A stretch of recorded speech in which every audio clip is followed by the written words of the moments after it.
me see the product. Is that me? No. No, it's nice. It's so nice. Oh, you never look better.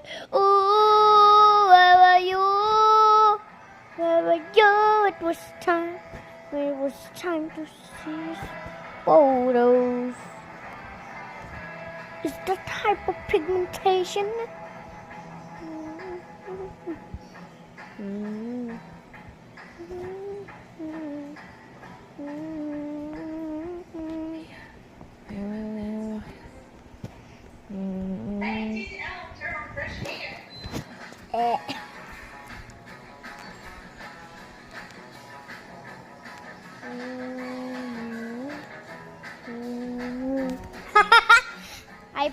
Hyperpigmentation, pangit.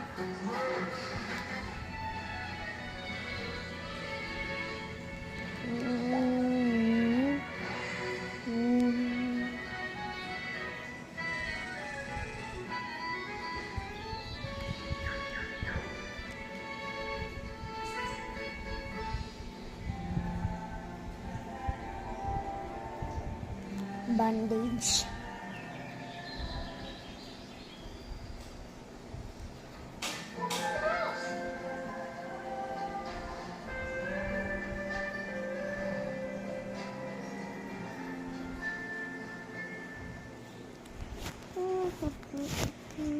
Meron tayong persons with disabilities ID.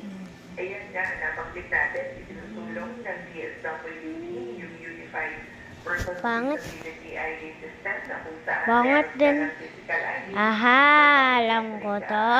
Through that system, so you'll be able to verify digitally kung legitimate yung person with disability ID na ipinapakita ng disability. Pinto! Of course, tayo rin ay makikipag-ugnayan sa Department of Transportation at in fact, we've set a meeting already in order to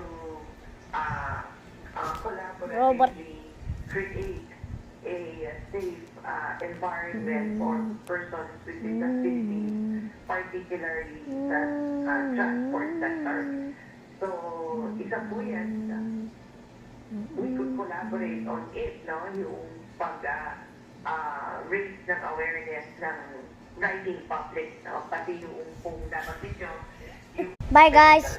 Thank you for watching. We hope you like this video. Please like and subscribe. Together with our